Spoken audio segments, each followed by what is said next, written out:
Naniniwala ka ba sa kasabihang o sinasabi nila na customer is always right, Sisi?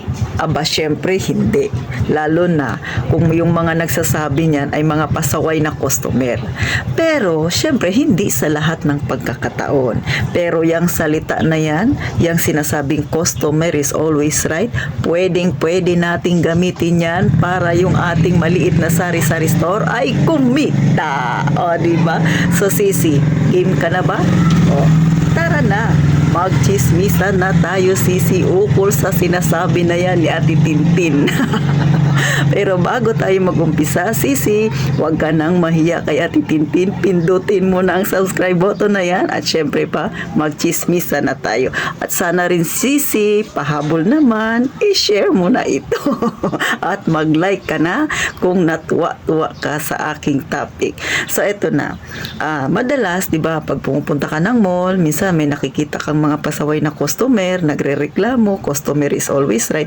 Pero sa ating mga may tindahang maliit, may sari-sari store na maliit, gagamitin natin yan para kumita. So, paano ba? Syempre, hindi tayo makikipagtalo kay customer. Katulad na lang, Sisi, kapag may customer ka, may hinahanap silang paninda. Ate, mayroon ba kayong repack na ganito? May refill ba kayong ganito? Sabi ko nga sa'yo, Sisi, kung ang environment ninyo ay katulad dito sa amin, ang mga tao ay mahilig sa repack, so be it, mag-repack ka. Kung anong request ni customer na gusto niyang mabili sa'yo at sa tingin mo kikita ka naman, so be it, gawin mo. Hindi yung makikipag-away ka. Siyempre, pagbibigyan mo ang request ni customer. So, katulad dito, ako dati nagbibenta ako ng tig 1 kilong bigas. May customer ako na hindi niya kayang bumili ng 1 kilo. Oo, Sisi, tama ang narinig mo. May mga tao pa rin na kagaya nating nasa masa ang pamumuhay na hirap bumili ng 1 kilo, kaya si Titintin pinagbigyan ng request niya. Nagbenta ako ng kalahating kilo. Diba? Tamang-tama yung salita. Customer is always right. Pero syempre, sa tamang pagkakataon, sa tamang mga kadahilanan, kaya si customer ay right na right para si tindera ay maging masaya dahil siya ay nakabenta. So, ganyan, Sisi, ha. Minsan kasi yung mga salita na minsan masakit sa tenga natin, pwede pala natin gawin yan para tayo ay may mamotivate kung ano yung gagawin nating style sa ating tindahan. O ikaw ba ay isa sa mga ganyan? Yung pinagbibigyan ang request ni customer, masaya ka rin gawin yan kasi kumikita ka? Aba, syempre, oo. So, kagaya rin ng aking tindang siomai, mga kasari. So, nung nagbenta talaga ako, dati gusto ko isa lang, yung isang price lang, yung tag 20. So, ganito siya, nakalagay siya sa plus, paper plate. So, ito yung itsura niyan, mga kasari. So, ang laman nito ay 5 peraso, 20 pesos. Pero, merong mga suki ako na hindi afford. May mga customer ako na gusto ring tikman yung siomai na niluluto niya Titintin, mga kabataan na hindi afford. So, naipasok ko sa aking diwa na kailangan mag-repack din ako. So, bumili ako ng maliit na plastic. Siyempre, ito, 3 pirasong siomai, ang halaga ay 13 pesos. So, may discount pa rin. So, afford pa rin ni customer. Kaya lang, syempre, nakalagay siya sa plastic kasi nga kung ilalagay ko pa dito, mas lalaki yung aking cost. So, nilagay ko siya dito para mas mababa yung cost ko.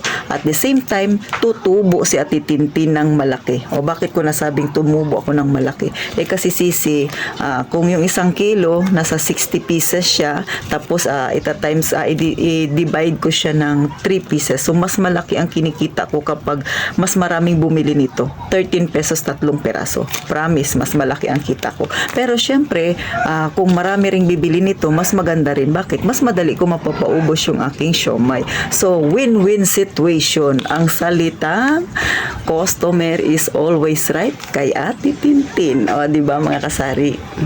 So, syempre, nasa pag-uusap yan ni customer at syempre ni tendera, mga kasari. Kung ako kasi, para sa akin, kaya-kaya kong pagbigyan si customer. Pero sa paraang kikita din ako. Masaya si customer, nakabili siya ng abot kaya niyang paninda at masaya rin si Ate Tintin dahil bumenta ako, kumita ako sa kanya. O, diba? So, ganun lang mga kasari. Minsan, yung pagkakakitaan natin ay nandyan lang sa tabi-tabi yung mga pwede nating strategy na gamitin. O, di ba mga kasari? Ako, matagal ko na yung ginagamit, yung customer is always right na yan dito sa tindahan ko. Bakit lang? Kasi lagi kong binagbibigyan si customer. Siyempre, pagbibigyan ko siya, pagbigyan niya rin ako. O, ganun lang mga kasari. So, gaya ng mga mga sibuyas ko mga kasari. So, dito sa amin, mahilig ang mga tao dito na bumili ng tag-5, tag-6. So, ang gawa ko, nag-iikot ako sa palengke. So, pinapasundan ko yung gusto ni customer. Bakit? Kasi nga, yun lang yung kaya niya. Gusto niya yung tag-5 lang. So, kahit mahal ang sibuyas, ikutin ko talaga ng palengke mga kasari. Maghanap ako doon ng medyo maliliit. Pero alam niyo mga kasari, yung tag-5 sibuyas na yan, mas malaki ang tinutubo ni Ate Tintin dyan. Kaya, para sa akin, win-win situation talaga. At yung salitang customer is always right. Abay, gas-gas na gas-gas yan sa akin, ha? Lapat na lapat yan sa mga customer ko. Bakit? Yan ang lagi nilang ginagamit. O, diba? Ate Tin, meron kang tag-5. O, sa bawang, may tag-piso ka. O, pinagre-repack ko sila. Bakit? Kasi mas malaki ang tinutubo ko dyan, sisi. Kaya go lang ng go sa customer is always right na yan. Siyempre pa, mainam talaga yan. Lalo na mga kasari ngayon ay napakatumal. Kaya kung ano yung sinasuggest ni customer at sa tingin ko kikita ako at saka siyempre parehas kaming makikinabang sa suggestion niya. Why not? Kaya kayo rin mga kasari, ano sa tingin nyo yung customer is always right na yan para sa inyong tindahan? Aba kay Ate Tintin, okay na okay yan. Pero syempre, hindi tayo nakikipagtalo kay customer. Ang hangad natin, magkasundo si customer at si tindera at syempre parehas silang masaya dahil parehas silang nakinabang. So paano mga kasari? Sana naka-real talk na naman si Ate Tintin, nakapagpasaya na naman ang mga tindera diyang nanonood sa akin, nagkaroon kayo ng kaunting idea. Syempre pa sa mga wala pang tindahan na nagbabalak, pwede nyo rin niyang gawin kung kayo ay mayroon ng tindahan mga kasari. So paano, sana sa susunod na vlog ni Ate Tintin, magkita-kita tayong muli. At huwag ka nang mahiya, sisi, i-share mo na itong vlog ni Ate Tintin.